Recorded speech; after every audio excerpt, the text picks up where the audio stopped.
Light मतलब light का use करके कोई भी चीज की सिंथेसिस करना, वही कहना कि फोटोसिंथेसिस। फोटो मतलब लाइट, सिंथेसिस मतलब कोई भी कंपाउंड को बनाना। फोटोसिंथेसिस होता कैसे है? इन the presence of light, in the presence of sunlight, biosynthesis किसी भी ऑर्गेनिक कंपाउंड की होती है उसे बोला जाता है फोटोसिंथेसिस। फोटोसिंथेसिस की वजह से ही आज धरती पर जीवन जो है वो चल रहा है। जितनी भी एनर्जी है हम लोग को, चाहे कैटल्स को, या जितने भी लिविंग ऑर्गेनिज्म है, they all are depend on the mechanism of photosynthesis. Photosynthesis में होता क्या एग्जैक्टली?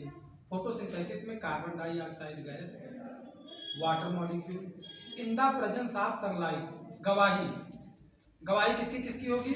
क्लोरोफिल की होगी, सनलाइट की होगी, और आपका D1 D2 प्रोटीन की, मैग्नीशियम आयन की, क्लोराइड आयन की और कैल्शियम आयन की।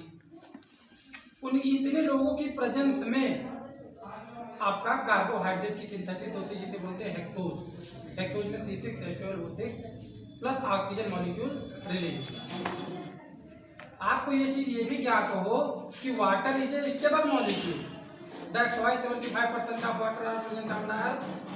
तो अनस्टेबल होता तो अर्थ पर इतना पानी प्रेजेंट नहीं होता।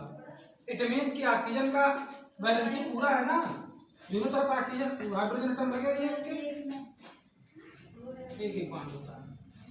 H2O मॉलिक्यूल द्विवैलेंसी इसकी पूरी है। तो ऑक्सीजन जल्दी, ऑक्सीजन इलेक्ट्रोनेगेटिव एलिमेंट भी होता है, इसके ऊपर नेगेटिव चार्ज है, तो ये हाइड्रोजन को जल्दी रिलीज नहीं करता है। बट प्लांट के पास ये पावर होती है कि ये वाटर मॉलिक्यूल का ब्रेकडाउन कराता है। वाटर मॉलिक्यूल का ब्रेकडाउन करा करके ये क्या करता है? उसमें से इलेक्ट्रॉन को रिलीज कराता है। उसी इलेक्ट्रॉन का यूज करता है ATP प्लस NADPH को रिड्यूस करने के लिए, और वही ATP और NADPH यूज किए जाते हैं for the reduction process in the photosynthesis in which carbon dioxide gas are converted into hexose sugar. Behind it, in the whole photosynthesis process, water molecule is oxidized. The process is called photooxidation. In photooxidation process, water molecule are broken down into H plus ion, oxygen molecule plus electron.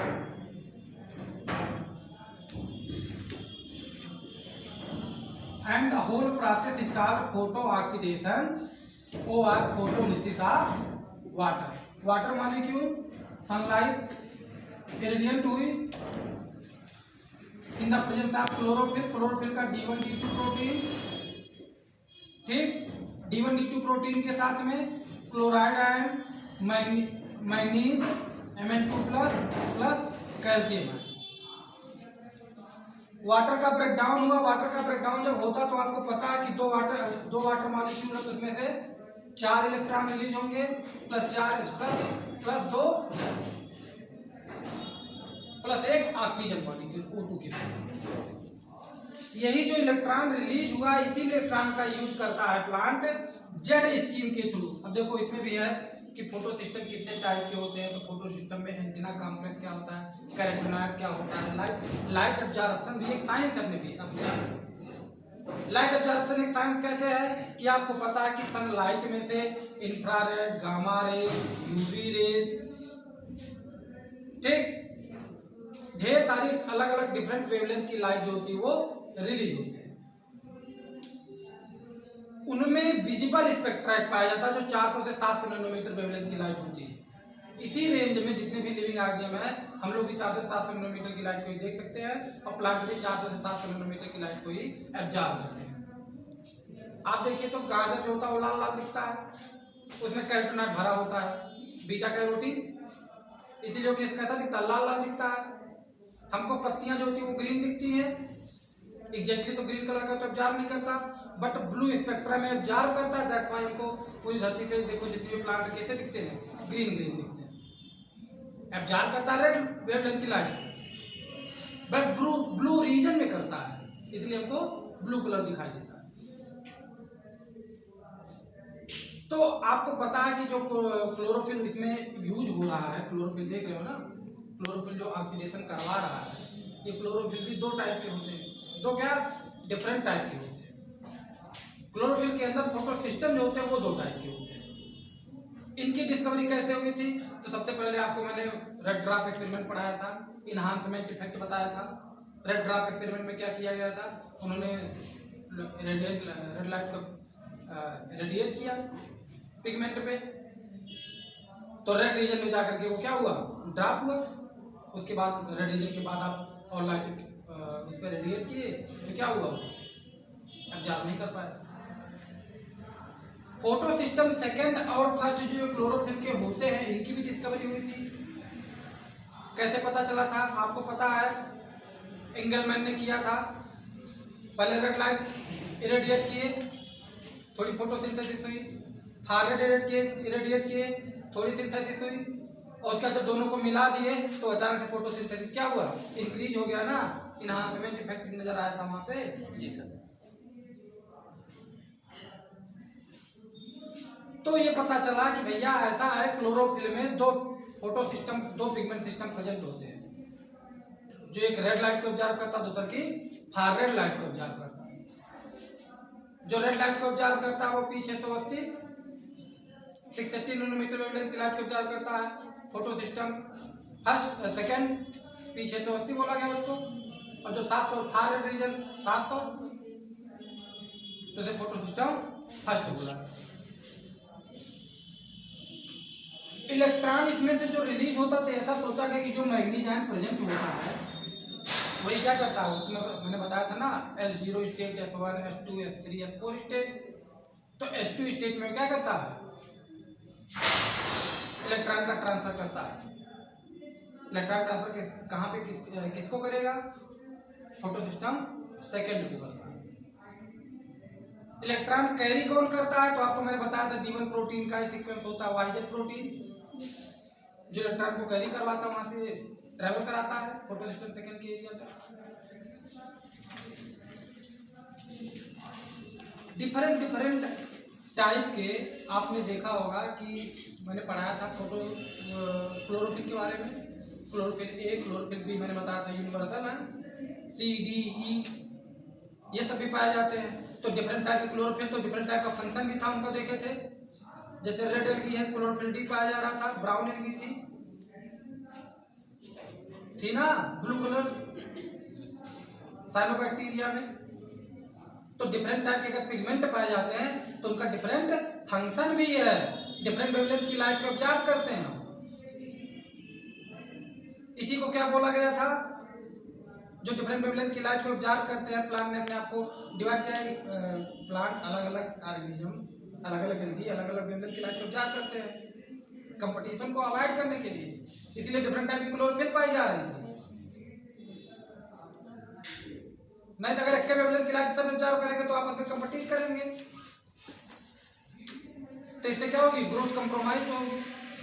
तो competition ना हो आपस में light के लिए, तो different type के chlorophyll pigment पाए जाते हैं।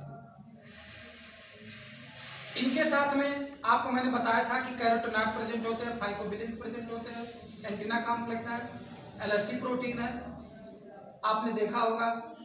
तो ये सब क्या करते हैं, ये लाइट को फनल करते हैं, लाइट को ऑब्जर्व करेंगे, और लाइट को ऑब्जर्व करने के बाद क्या करेंगे, रिएक्शन सेंटर में, जैसे कैरोटीनॉइड है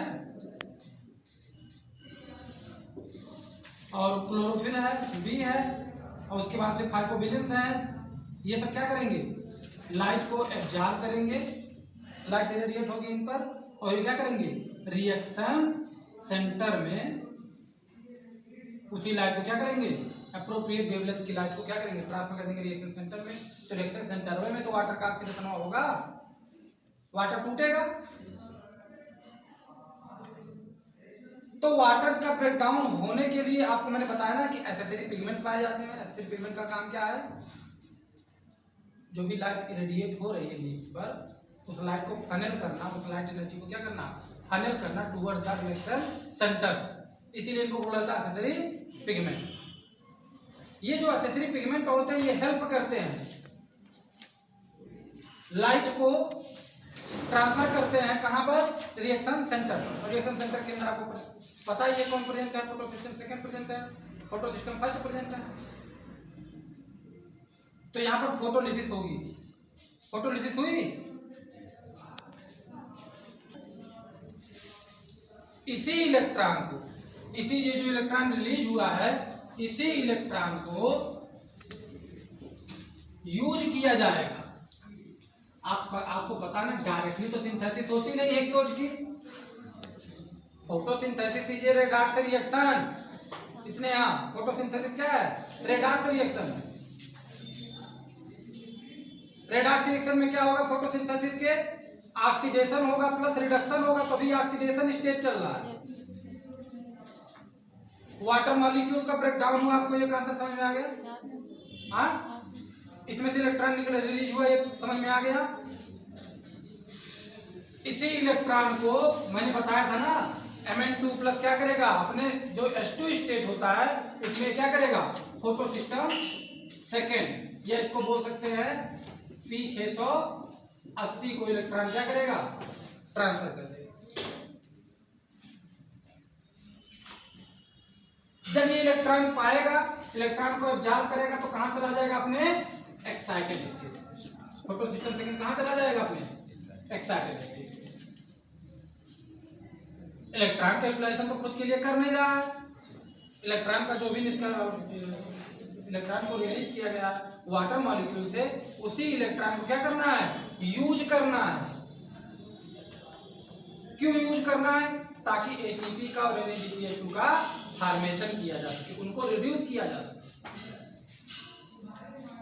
रिडक्शन होता है NADPH2 का, और जो H+ आयन यहाँ पे रिलीज हुआ है, इस H+ आयन को, और भी आगे बता रहे हैं, उस H+ आयन को यूज कर लिया जाता है फोटोफॉस्फोराइलेशन के लिए, ताकि एटीपी सिंथेसिस हो सके।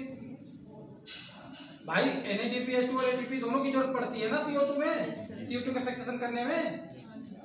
ग्लिसरेट काइनेज 3-फॉस्फोग्लिसरेट 6 मॉलिक्यूल बन रहे थे ना, तो एटीपी की मदद से तो बन रहे थे। अब यहाँ पर देखिए, फोटो सिस्टम सेकेंड इलेक्ट्रॉन को जा करेगा तो एक्साइटेड स्टेट में जाएगा। एक्साइटेड स्टेट से जब ग्राउंड स्टेट में आ रहा होगा तो क्या करेगा, अपना इलेक्ट्रॉन किसको दे देगा, थियोफाइटिक। थियोफाइटिक क्या होता है, क्लोरोफिल ए से ही आप क्या करिए, मैग्नीशियम आयन को निकाल दीजिए, तो क्या हो जाएगा, थियोफाइटिक। थियोफाइटिक क्या करता था, अपना इलेक्ट्रॉन ट्रांसफर कर देता था किसको, क्यूए को, क्यूए को और उसके बाद फिर क्यूए से कहां पे जा रहा था, ओवरऑल देखा जाए तो PqH2। ये जो दो हाइड्रोजन आयन लेता है, जैसे को अगर दो इलेक्ट्रॉन आए, दो इलेक्ट्रॉन अगर आए, एक इलेक्ट्रॉन डायरेक्टली यही क्विनोन प्लास्टोक्विनोन सब आपस में क्या रिड्यूस्ड फॉर्म है, क्विनोन का रिड्यूस्ड फॉर्म प्लास्टोक्विनोन बोला जाता है। यही क्विनोन के पास दो हाइड्रोजन लग जाएगा ना, तो क्या हो जाएगा, वो प्लास्टोक्विनोन। PqH2 में रिड्यूस हो गया। ये क्या करेगा, जब ये इलेक्ट्रॉन लेगा क्यूए से PQ में कन्वर्ट होगा, तो दो H+ आयन स्ट्रोमा में से, कहां से, स्ट्रोमा में से दो H+ आयन को पंप करा देगा और इलेक्ट्रॉन को डायरेक्टली ट्रांसफर कर देगा FeSR सेंटर में। FeSR सेंटर से होते हुए साइटोक्रोम F के पास, और साइटोक्रोम F से प्लास्टोसाइनिन के पास, वहां से चला जाएगा इलेक्ट्रॉन कहां पे, P7 के पास। एक इलेक्ट्रॉन ने क्या किया, डायरेक्टली क्विनोन को रिड्यूस कर दिया, जिससे से H+ आयन पंप हो गया स्ट्रोमा में से, और एक इलेक्ट्रॉन इंटर कर जाएगा कहां पे, साइटोक्रोम B6, जिसमें कौन से आते हैं, साइटोक्रोम B, ये साइटोक्रोम F की साइटोक्रोम C है, और साइटोक्रोम B को दे देगा। यहीं से आप देखते थे ना, कहां जाता था, साइटोक्रोम B के पास, साइटोक्रोम B साइटोक्रोम A के पास, और उसके बाद फिर क्या, क्विनोन को, क्विनोन QH2 में कन्वर्ट हो जा रहा था। यहाँ पे 2 H+ को क्या कर लिया गया, स्ट्रोमा में से पंप कर दिया। एक 2 प्रोटॉन स्ट्रोमा में से ये प्लास्टोक्विनोन के थ्रू पंप कर लिया गया, और 2 साइटोक्रोम B6F के थ्रू कर लिया गया, और उसके बाद फिर इलेक्ट्रॉन को घुमा करके ट्रांसफर कर दिया गया। तो ओवरऑल आप देखिए, तो 2 इलेक्ट्रॉन का ट्रांसफर हुआ है, तो कितने H+ आयन पंप हुए हैं, इसने दो इलेक्ट्रॉन अगर ट्रांसफर हुआ तो कितने H+ आयन पंप हुए? हाँ, समझ में आया ना? ये वाला आ गया ना, इलेक्ट्रॉन ट्रांसफर किया PO13 को, PO13 ने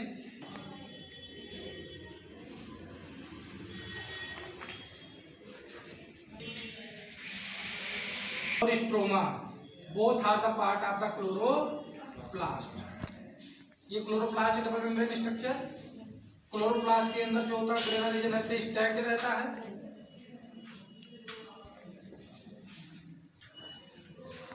ये उसका ग्रेना वाला ल्यूमेन रीजन है और ये जस्ट क्या उसका स्ट्रोमा है ना। इसी को इलेबोरेट कर दिया गया जेड स्कीम को पढ़ने के लिए। जेड मतलब जिगजैग इसकी, रैंडम है ना। ये सारे पिगमेंट जितने भी इलेक्ट्रॉन कैरियर प्रोटीन है सब कहाँ पे पार्ट, कहाँ पे स्टैक्ड रहती है, कहाँ पे इंटीग्रल रहती हैं? तो इसके मेम्ब्रेन पर, किसके? ग्रेना की मेम्ब्रेन। उसमें मैंने पढ़ा था आपको ऑपरेस्ड रीजन और non appressed region. Appressed region में फोटो सिस्टम सेकंड प्रेजेंट था, नॉन ऑपरेस्ड रीजन में फोटो सिस्टम फर्स्ट प्रेजेंट था। साइटोक्रोम B6F जो था वो यूनिवर्सल था, देख रहे हो ना, साइटोक्रोम B6F, साइटोक्रोम B6F, यही साइटोक्रोम B। अब देखिए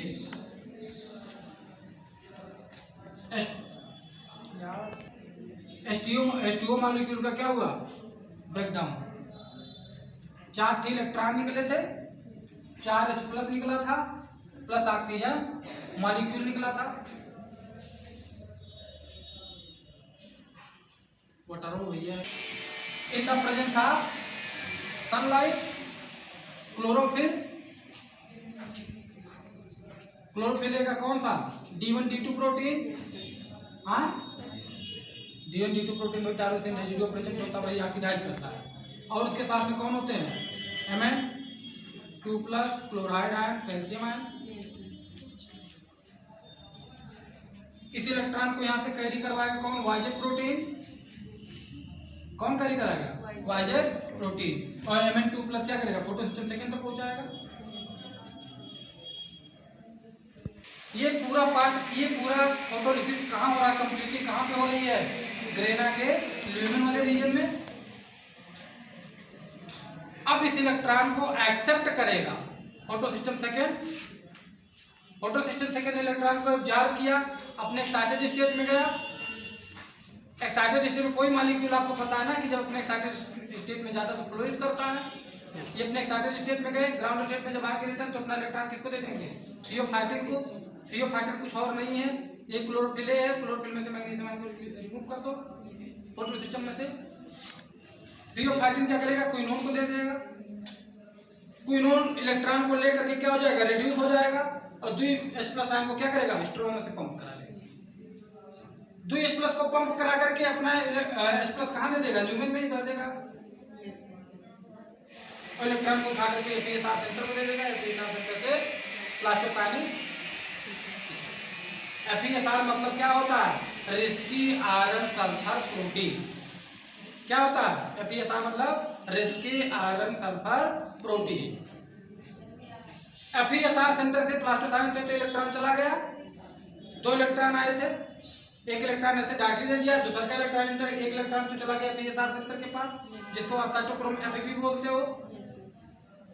मतलब FeSR सेंटर से हो तो ये साइटोक्रोम F और उसके बाद फिर प्लास्टोसाइनिन, तब फोटोसिस्टम फर्स्ट के पास। एक इलेक्ट्रॉन डायरेक्टली साइटोक्रोम F के पास चला गया, दूसरा का इलेक्ट्रॉन साइटोक्रोम B के पास चला गया। एक इलेक्ट्रॉन इधर आया, 2 H+ को पंप कराकर चला गया, दूसरा का वाला कहाँ पे चला गया? साइटोक्रोम B के पास। साइटोक्रोम B ने क्या किया? वापस से क्विनोन को क्या कर दिया? रिड्यूस कर दिया और 2 H+ को स्ट्रोमा से क्या कर लिया? पंप करा दिया। कहाँ से? स्ट्रोमा से 2 H+ को पंप करा लिया। टोटल 2 इलेक्ट्रॉन से कितने आए? 4 H+ आ गए। कहाँ पे आ गए? ग्रेना के ल्यूमेन वाले रीजन में। इसके बाद इलेक्ट्रॉन क्या हुआ? ट्रांसफर होता चला गया।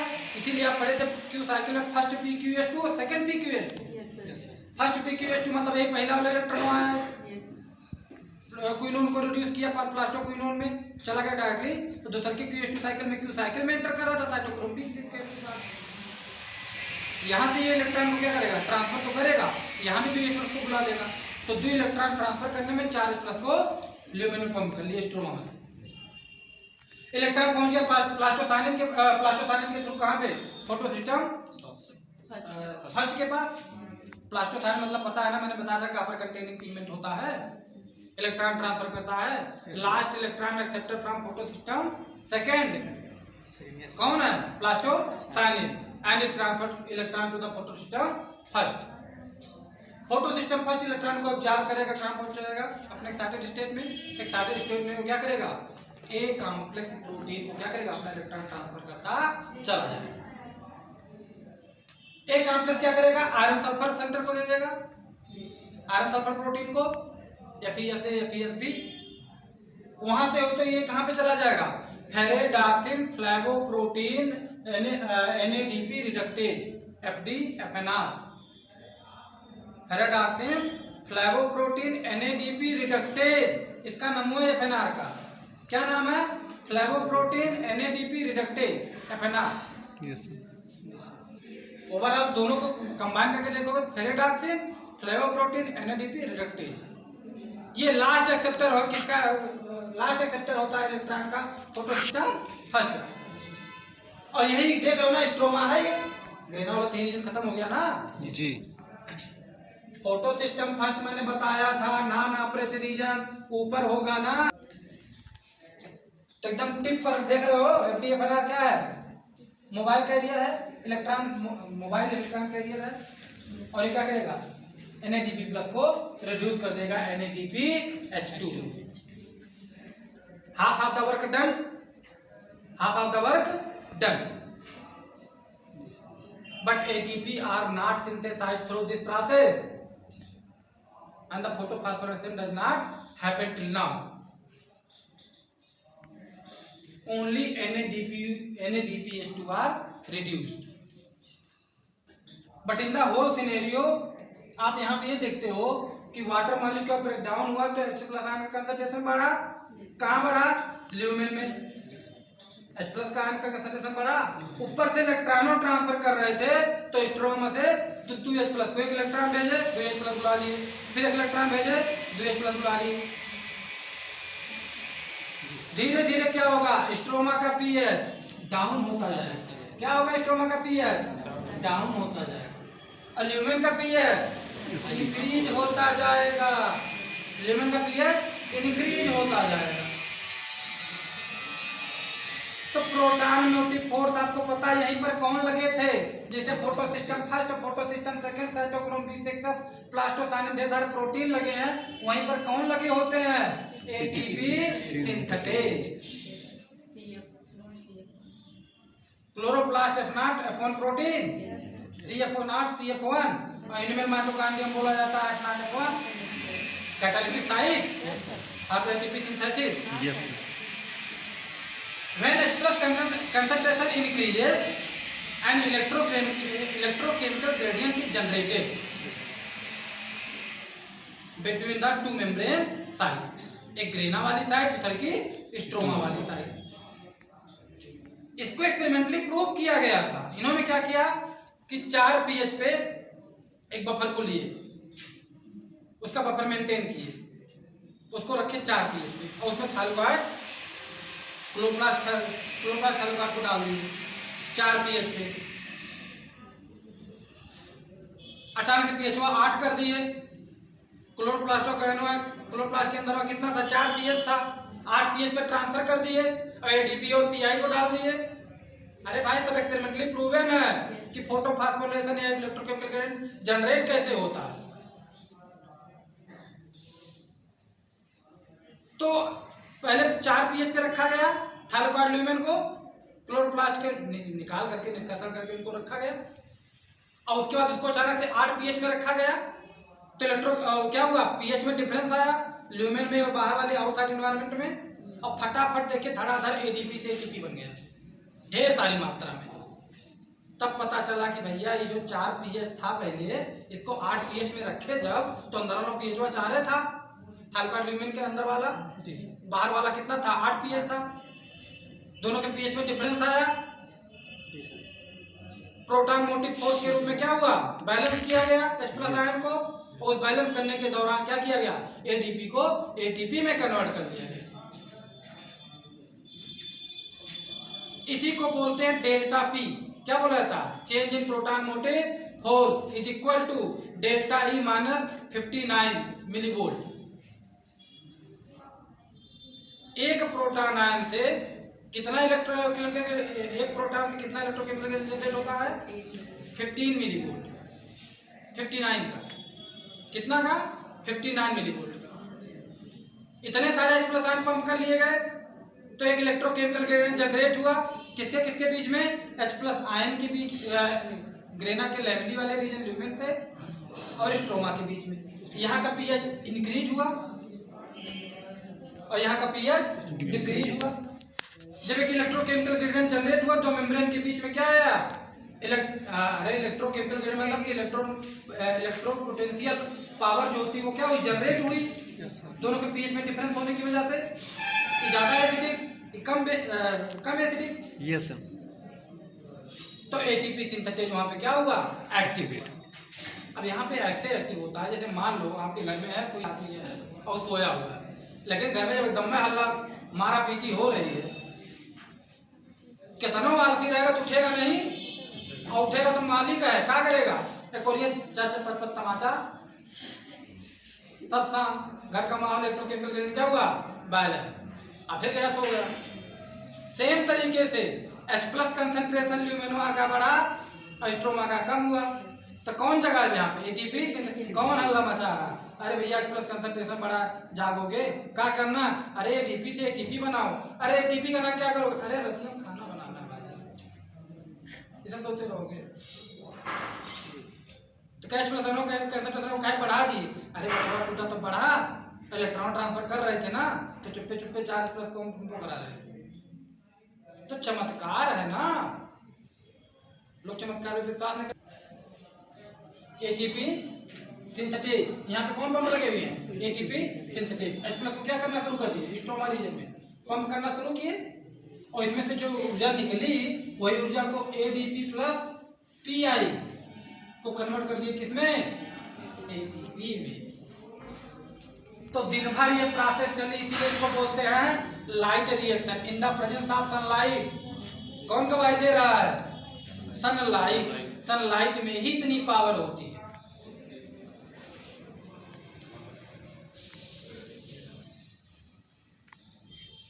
कॉपी कलम निकाल लीजिए, मैथ थोड़ा सॉल्व करिए। क्या किया था, 8 प्रोटॉन लगे थे, 6 कार्बन डाइऑक्साइड को फिक्स करने के लिए। एक प्रोटॉन से ऊर्जा कितनी, 175 किलो जूल, तो 8 भी थे, तो 8 गुणे एक कार्बन की बात हो रही, 6 नहीं, एक कार्बन,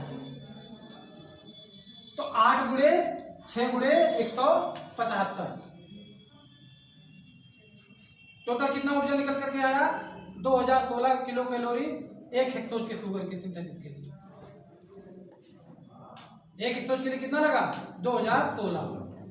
जब एक हेक्सोज कंप्लीटली ऑक्सीडाइज हो तो आपको कितना नेट गेन हुआ, 686 किलो कैलोरी, मतलब केवल उसका तिहाई है ना, तो नियर अबाउट 33% एनर्जी जो होती है वो चैनलाइज होती है, हम लोग को मिलती है ड्यूरिंग द फोटोसिंथेसिस प्रोसेस। अगर फोटोसिंथेसिस से कंपैरिजन करोगे तो टोटल 2016 किलो कैलोरी ऊर्जा लगी है एक ग्लूकोज मॉलिक्यूल को सिंथेसिस कराने के लिए, और मिला कितना हमको, 686 किलो कैलोरी। बाकी की ऊर्जा कहाँ गई, मेंटेनेंस में जाएगी। बाकी की ऊर्जा कहाँ जाएगी, मेंटेनेंस में जाएगी, हीट के फॉर्म में रिलीज कर दी जाएगी इन्वायरमेंट में। कहाँ रिलीज कर दिया जाएगी, इन्वायरमेंट में, मेंटेनेंस। नेट गेन कितना हुआ, 33% का। लेकिन अब बात करोगे केल्विन साइकिल का, तो केल्विन साइकिल के मतलब फोटोसिंथेसिस 33% एफिशिएंट हुआ भाई, जितना गेन हुआ उतने एफिशिएंसी मानी जाएगी ना। अब बात करोगे केल्विन साइकिल की, तो केल्विन साइकिल में कितना, एक ग्लूकोज मॉलिक्यूल को सिंथेसिस कराने के लिए कितना ऊर्जा लगता है, 18 एटीपी और 12 NADPH2। एक एटीपी से 32 किलो जूल मतलब अप्रॉक्सीमेटली 7 किलो कैलोरी ऊर्जा लगती है, निकलती है। और एक NADPH2 को बर्न करोगे कितनी ऊर्जा निकलेगी? 217 kilo calorie, 217 kilo joule. Kilo calorie तो कन्वर्ट करोगे तो 52 किलो कैलोरी। टोटल कितना लगता है? 18 एटीपी। तो 18 गुणे 7 कर दो, कितना आया था? 126 किलो कैलोरी एनर्जी एटीपी से लगी। अब 52 गुणे 12 कर दो, कितना आया?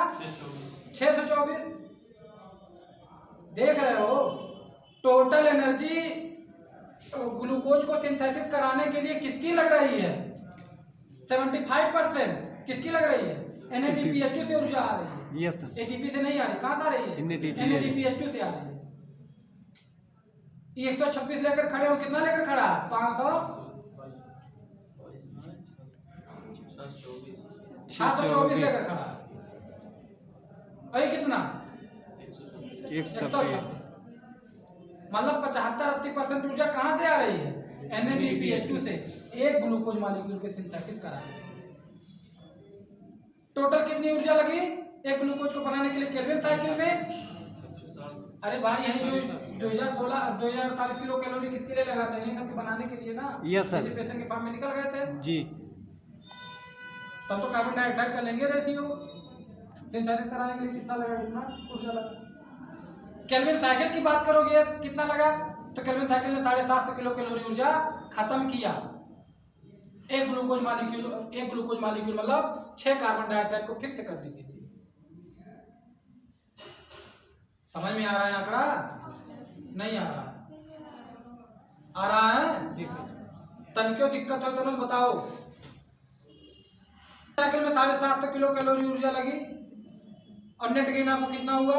अगर हम लोगों ने खाया उसको ऑक्सीडाइज हुआ वो ग्लूकोज मॉलिक्यूल 686। तो अगर इसको परसेंटेज देखोगे तो नियर अबाउट 90% एफिशिएंसी किसकी है? केल्विन साइकिल की। जितनी ऊर्जा लग रही है उतना दे रहा है, थोड़ा सा कम 90% तो दे ही दे रहा है। बात समझ में आई? एक अब यहाँ पे देखो कहानी हमने कहाँ पे छोड़ा हुआ था? एटीपी की सिंथेसिस हो गई, फोटोफॉस्फोराइलेशन हो गया। फोटोफॉस्फोराइलेशन हो गया तो आपको पता है ना यहाँ पे सही बात एटीपी बन गई जी। और क्या बन गया? स्ट्रोमा में NADPH2 बन गया। क्या बन गया? NADPH2। यही स्ट्रोमा में कौन प्रेजेंट है? Plus carbon dioxide plus ATP. क्या सिंथेसिस करा दिए? CH2O का। Yes sir. अरे भाई कार्बोहाइड्रेट CH2 माने कार्बोहाइड्रेट। एक कार्बन मॉलिक्यूल दो हाइड्रोजन एक ऑक्सीजन एक तो बोलते हैं। Yes sir. इसी को बोलते हैं क्या? Dark reaction. ये कब होती है? ये नाइट में हो रही है। कब हो रही है? नाइट में हो रही है। ये कब होती है? डे में होती है। इन द प्रेजेंस ऑफ लाइट होती है। लाइट रिएक्शन अंधेरे में हो रहा है, अंधियारा में, तो क्या बोला जाएगा? Dark reaction. But dark reaction misnomer है। इसमें आपको पता है कि जब केल्विन साइकिल ऑपरेट होती है तो रुबिस्को एंजाइम है, रुबिस्को के साथ फ्रक्टोज 1,6 बाइफॉस्फेट एल्डोलेज ग्लिसरॉल 3-फॉस्फेट डिहाइड्रोजनेज, ये जो इसकी मेन एंजाइम है छाती, यही मेन एंजाइमों को एक्टिव करने के लिए भी लाइट की जरूरत पड़ती है। अगर लाइट नहीं होगी तो इसकी एंजाइम एक्टिव नहीं होंगी। प्लस इजोन ऊर्जा यूज कर रहे हैं CO2 को रिड्यूस करने के लिए, वो कब बनी है? लाइट रिएक्शन में बनी है। लेकिन अंधेरे में होता है, यहाँ पे डार्क बोला जाता है। डार्क को ये जस्टिफाई नहीं करता। लाइट रिएक्शन पूरा जस्टिफाई होता है। इन the presence of light without photon you can not synthesise the carbon dioxide, you can not reduce the carbon dioxide, you can not synthesise the carbohydrate. But dark reaction अंधेरे में होता है, stroma reason में होता है। But use करता है किसको? बाय प्रोडक्ट के रूप में किसको? जो लाइट रिएक्शन के प्रोडक्ट होते हैं NADPH2 और ATP, उन्हीं को यूज करता है CO2 को रिड्यूस कराने से।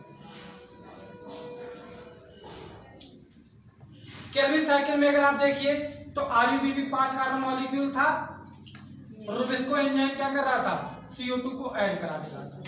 किसको ऐड करा दे रहा था, CO2। ये समझ में आ गया तो BP राइबोलोज 15 this phosphate PO3 राइबोलोज 15 this phosphate बना रहा हूं, C double bond O C OH CH2O PO क्या है, RuBp। एक कार्बन, 2 कार्बन, 3 कार्बन, 4 कार्बन और 5 कार्बन। राइबोलोज 15 दिस फॉस्फेट कितने कार्बन कंपाउंड है, 5 कार्बन कंपाउंड।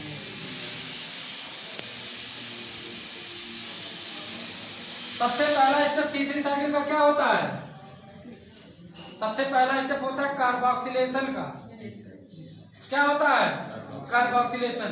कार्बोक्सिलेशन में क्या होगा, CO2 मॉलिक्यूल को ऐड किया जाएगा RuBp से। कौन कराता है, Rubisco most lazy enzyme which have both activity, carboxylase activity and oxygenase activity, C2 cycle। बात समझ में आएगी नहीं। अभी कार्बोक्सिलेज एक्टिविटी इनकी देखिए तो क्या करेंगे, CO2 को RuBp के साथ में अटैच करा देंगे। CO2 जो होगा ये कहाँ पे अटैच होगा, इसके सेकेंड नंबर कार्बन पे। कहाँ पे, CH2O PO3। यहाँ पे कौन आ गए, CO2। यहाँ पे क्या आ गया, H। इसके बाद फिर कीटोन ग्रुप यहाँ पे आ गया, C डबल बॉन्ड O।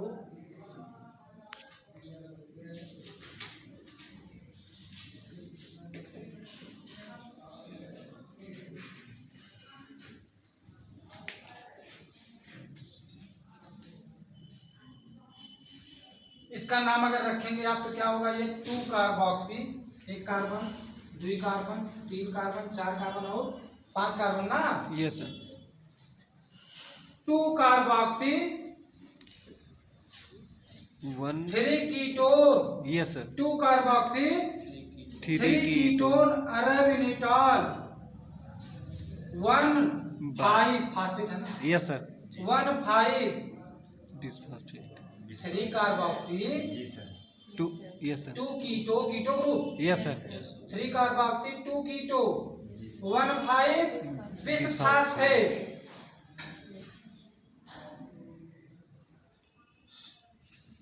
पूरा ओवरऑल नाम देखिए क्या होगा, 3 कार्बोक्सी 2 कीटो अरेबिनिटॉल 1,5 बिसफॉस्फेट। ये अनस्टेबल कंपाउंड है। क्या है, अनस्टेबल, ज्यादा देर टिक नहीं सकते हैं। बस खाली हल्का सा छेड़ भर दो, हल्का सा छेड़ो। छेड़ोगे कैसे, क्या करा रहे थे, क्या करा रहे थे ना। अगला स्टेप कौन सा था, ATP। ना ना अनस्टेबल कंपाउंड है। Yes sir. 2 carboxy 3 ketone arabinitol 1,5 bisphosphate intermediate component है ना। Yes sir. कार्बोक्सिलेशन हुआ बने, लेकिन टिकेंगे नहीं। बस क्या कर दीजिए आप, इनको हाइड्रोक्सिलेशन करा दीजिए। क्या करा दीजिए, हाइड्रोक्सिलेशन, मतलब addition of OH group. Water molecule दे दीजिए। वाटर यूज हो रहे थे ना, हाँ कहाँ यूज हो रहे थे, देखा लोग ऐसे पलटते हैं। RuBp 3 CO2 3 H2O Rubisco. Yes sir. क्या बना था, 3 6 PGA। Molecule 3 PGA। PGA बनेगा कि नहीं, यस सर। ये तोड़ दो, हाइड्रोक्सिलेशन करा दो, कराओ। है ही वाला है यार, हाइड्रोक्सिलेशन है वाला है। कितने मॉलिक्यूल बन गए, 2 मॉलिक्यूल, किसके, PGA। कराओ हाइड्रोक्सिलेशन। आप दस्ट बने ये बना हई बना वाला एक हाँ यस सर।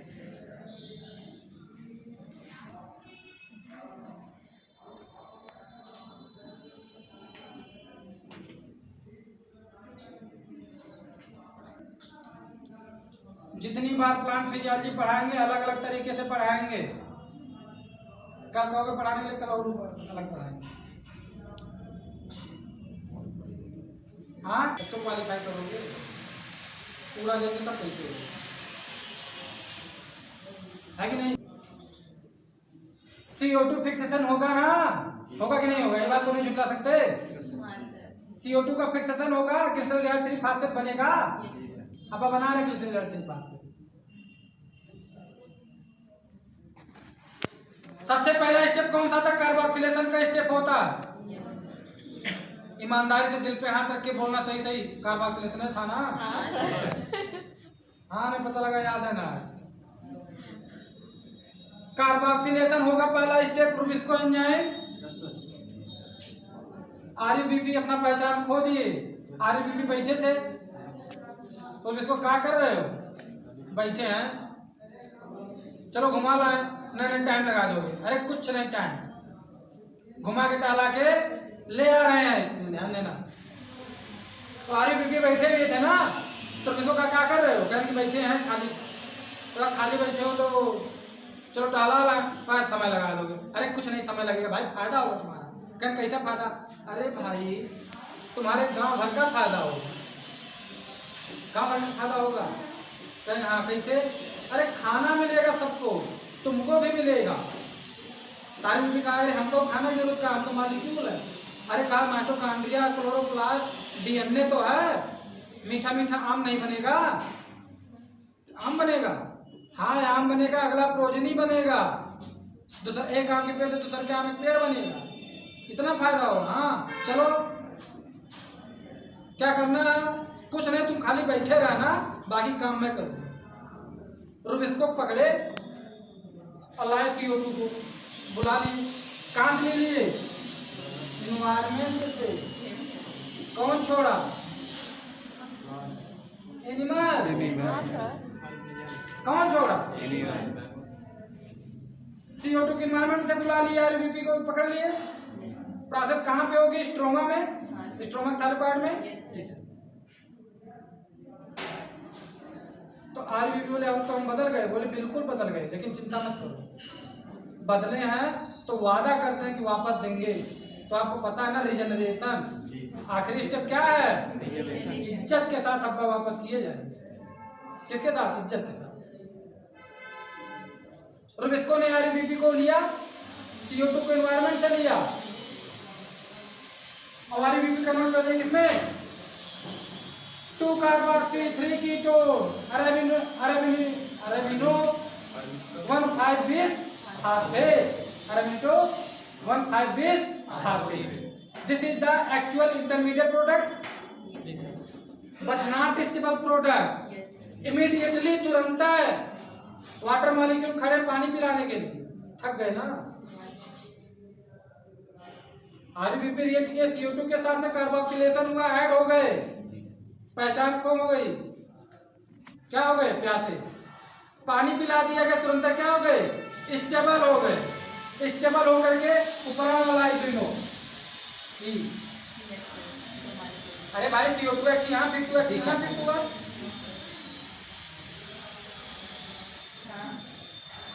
तो 3 कार्बन के कितने molecule? 2 molecule. 5 carbon, 1 carbon, 6 carbon, 3 carbon, 2 molecule, 3 phosphoglycerate. क्या बन गया? 3 फास्फोग्लिसरेट। अब थोड़ा राहत, किसको? रुबिस्को। अब बाकी का काम आगे देखें। कौन आएंगे? ग्लिसरेट काइनेज विद ATP क्या बना देंगे? 1,3 PGA 1,3 PGA मतलब 1 नंबर कार्बन पे फास्फेट था ही, 3 नंबर पे भी जोड़ देंगे तो क्या बन गया। अब कितना यूज किए एटीपी मॉलिक्यूल। अगर 3 CO2 है तो कितने एटीपी मॉलिक्यूल का यूज करेगा। अगर 3 CO2 है 6 का 6 का करेगा भाई। यस सर 3 दूनी 6 यस सर जी 1,3/Pg बना। 1,3/Pg जैसे बना तुरंत आगे बढ़ा दिए। कौन ग्लिसरॉल्डिहाइड 3-फॉस्फेट dehydrogenase main enzyme of the Calvin cycle.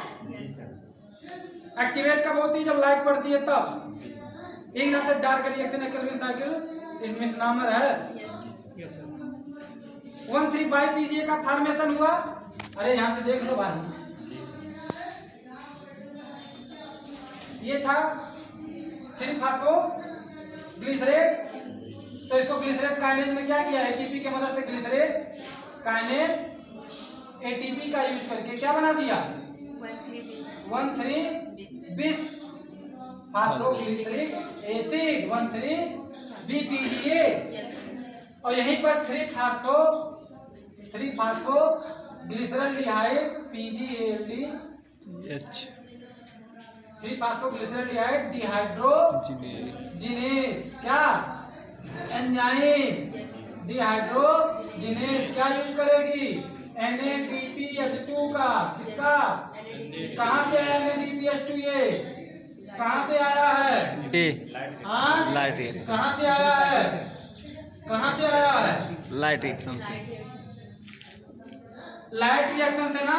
Yes sir ATP कहाँ से आई है लाइट रिएक्शन की प्रोडक्ट है फोटोफॉस्फोरिलेशन वाली जी बनवाए थे ना अभी जी ये भी कहाँ से लाइट रिएक्शन से NADPH2 आया जी और क्या बना दिए ग्लिसरॉल्डिहाइड क्या बना दी ग्लिसरॉल्डिहाइड 3-फॉस्फेट आइसोमरेज एंजाइम काम करेगा। अरे कौन काम किया आइसोमरेज। तो किसका फॉर्मेशन हो गया DHAP डाइहाइड्रोक्सी एसीटोन। यही डाइहाइड्रोक्सी एसीटोन फॉस्फेट जो है यही फॉर्मेशन करेगा किसका। अरे भाई दोनों आइसोमरेज आपस में आइसोमर है। यस सर किसकी सिंथेसिस कराएंगे ग्लूकोज मॉलिक्यूल की। यस सर इन्हीं को बोला था क्या ट्रायोज फॉस्फेट। क्या बोला जाता है ट्रायोज फॉस्फेट। अब यहीं से मैंने बताया था अगर 6 मॉलिक्यूल ग्लिसरॉल्डिहाइड 3-फॉस्फेट के हैं तो एक मॉलिक्यूल जाएगा किसके लिए कार्बोहाइड्रेट की सिंथेसिस कराने के लिए। 5 मॉलिक्यूल रीजनरेशन के। रीजनरेशन कैसे होगा यहीं से आइसोमरेज काम करेंगे एंडोलेज काम करेंगे क्या बन जाएगा फ्रक्टोज 1,6-bis फॉस्फेट। यहीं से फिर एरिथ्रोज 4-फॉस्फेट E4P। हाँ यही एरिथ्रोज 4-फॉस्फेट यहाँ से 6 कार्बन था 2 कार्बन यहाँ पे आया 2 कार्बन इसका ले लिए 3 कार्बन फिर से फॉस्फोग्लिसरॉल्डिहाइड से ले लिए क्या बना लिए जालूलोज। वही जालूलोज का यूज करके फिर 2 कार्बन यहाँ से निकाल करके क्या बना दिए सीटोऑक्टेलोज।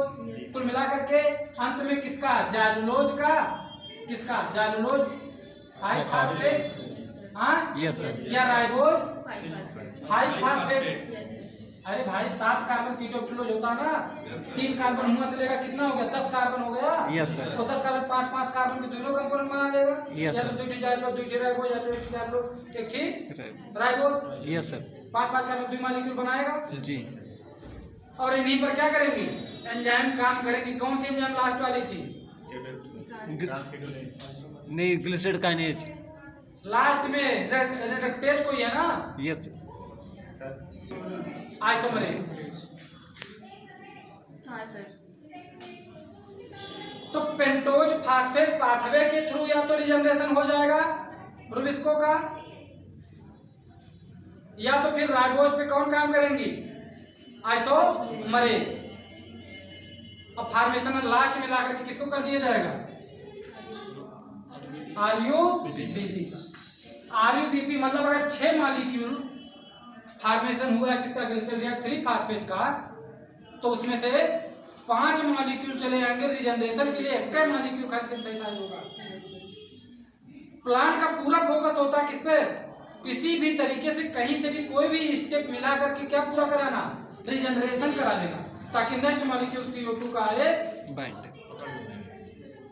तो फिर से कार्बोक्सिलेशन की प्रोसेस हो सके, कार्बन डाइऑक्साइड को फिक्स किया जा सके।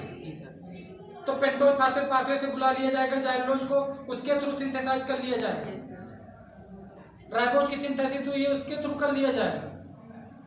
इरिथ्रोज 4 फास्फेट है उनके थ्रू कर लिया जाएगा। डिफरेंट रिएक्शन इंटरमीडिएट जो भी फॉर्मेशन करेगा या तो उनका यूज कर लेगा अदर कंपोनेंट बनाने के लिए रिएक्शन इंटरमीडिएट का, और तो सबका पाथवे कहाँ जाकर मिलेगा, रिजनरेशन कराने के लिए।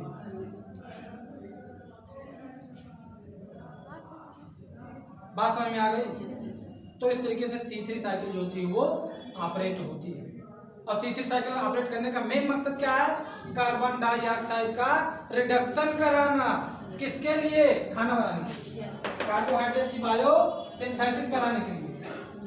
कितने स्टेज में पूरी हुई? 3 स्टेज में।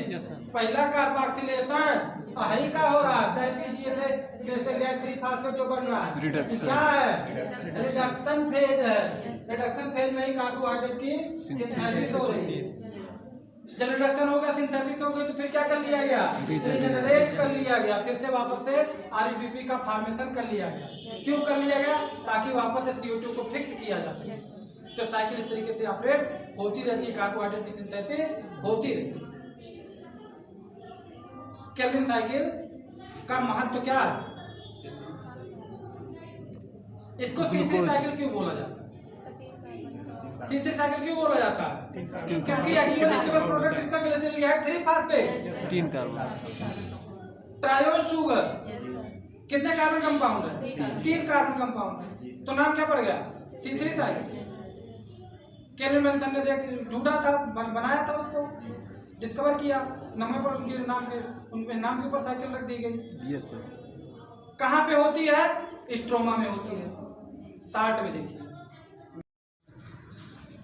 क्यों होती है? तो कार्बन डाइऑक्साइड को फिक्स करने के लिए।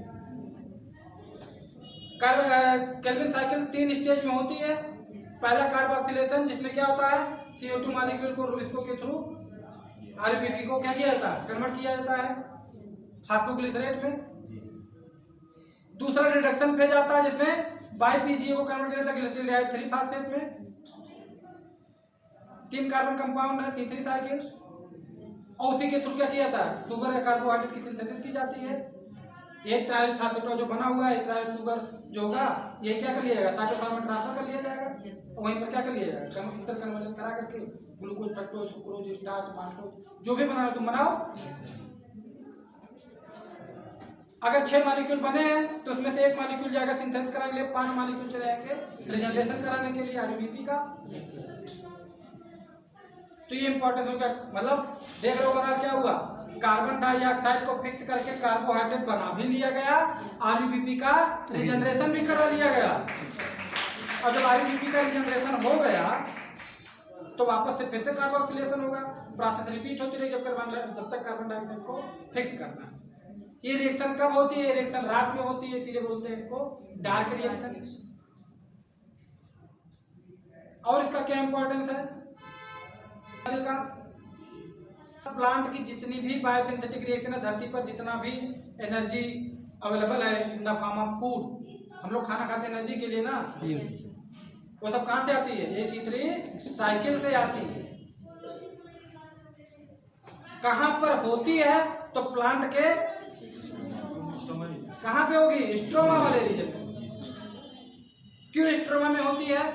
सिंथेसिस कराने के लिए पीएच कैसा होना चाहिए?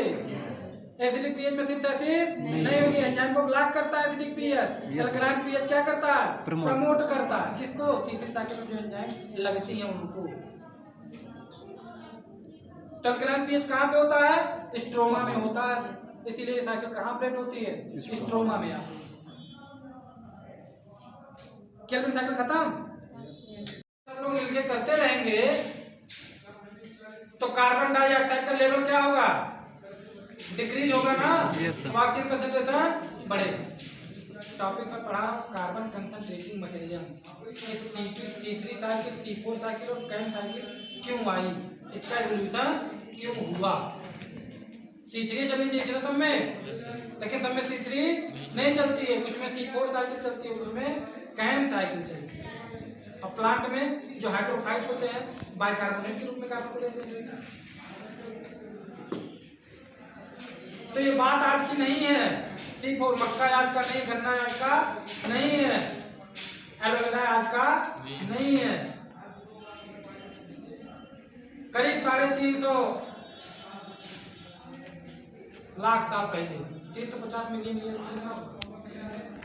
350 मिलियन मतलब यस सर। हाँ 350 मिलियन साल पहले कार्बन डाइऑक्साइड का लेवल जो था वो ड्रास्टिकली डिक्रीज हो गया एनवायरनमेंट में। क्यों हो गया? क्योंकि ढेर सारे प्लांट प्लेट सब फोटोसिंथेसिस कर रहे थे। अरे उस समय में जो धरती पे जिंदा थे ना, बड़ा बड़ा खूब विशाल विशाल सेंटीमीटर की मीटर की स्पीशीज घूम रही थी। ऑक्सीजन लेवल बढ़िया था, ऑक्सीजन रिच था, तो बॉडी की साइज बढ़ रही थी सबकी। डायनासोर देख रहे हो, उसी पद में आया था जुरासिक कार्बोनिफेरस के बाद। Yes sir. Triassic era, yes sir, Jurassic जी, जुरासिक कार्बोनिफेरस के बाद आया जी। कहाँ ऑक्सीजन कंसंट्रेशन खूब ज्यादा था और शुद्ध एकदम ऑक्सीजन। तो जितने बढ़िया ऑक्सीजन होगा उतने ज्यादा ऑक्सीडेशन होगा, उतने बढ़िया खाना टूटेगा, उतने ऊर्जा ज्यादा मिलेगी। तो 350 साल पहले 3.5 बिलियन ईयर है वो, 350 लाख साल पहले धरती पर कार्बन डाइऑक्साइड का कंसंट्रेशन बढ़ गया, कम हो गया, और ऑक्सीजन कंसंट्रेशन बढ़ गया। अब प्लांट को जिंदा रहना है ना, फोटोसिंथेसिस करना है। जो फोटोसिंथेसिस करनी है तो उसके लिए कार्बन डाइऑक्साइड चाहिए कि नहीं चाहिए? तो कार्बन डाइऑक्साइड को क्या करना है? कंसंट्रेट करना। कार्बन डाइऑक्साइड को क्या करना है? कंसंट्रेट करना। कहाँ पे? जहां पर फोटोसिंथेसिस हो रही हो। तो प्लांट ने अडेप्ट किया, C3 वाले C3, लेकिन C4 ने अपने आप को अडेप्ट किए, कार्बन को कंसंट्रेट करने लगे। 4 कार्बन कंपाउंड किसमें? ऑक्सैलो एसिटिक एसिड में, बंडल सी सेल और मेसोफिल सेल, उन्हें क्लोरोप्लास्ट पाया जाता है ना जी। CO2 को उसी के रूप में स्टोर करके रखने लगे। उसमें स्टेबल कंपाउंड 4 कार्बन कंपाउंड था, C4 साइकिल। कुछ क्या करने लगे? CO2 को डायरेक्टली रखने लगे क्रूसिलिक एसिड के फॉर्म में। तुमको बोल दिया गया कैम प्लांट मांसल फ्लेसी क्रूसिलिक एसिड, उसमें भी CO2 स्टोर किए रहते हैं। चुप्पे से सब में C3 से साइकिल पाई जाएगी,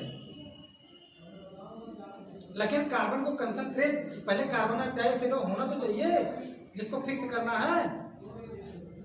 तो कार्बन डाइऑक्साइड को अवेलेबल करने के लिए, उसको फिक्स कराने के लिए, उसको कंसंट्रेट करने के लिए, ताकि इतना मिनिमम कार्बन डाइऑक्साइड होने चाहिए कि फोटोसिंथेसिस की प्रोसेस हो सके।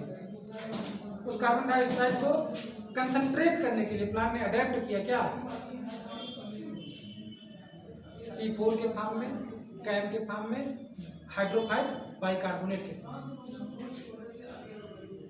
तो वहां से उद्विकास हुआ, इवोल्यूशन हुआ, प्लांट के अंदर इवाल्व हुआ। C3 साइकिल तो थी ही, C4 साइकिल भी आ गई। C4 कब आई? जब 3.5 बिलियन ईयर हो, जब CO2 का लेवल घटा, ऑक्सीजन का लेवल बढ़ा, वहां से बाहर।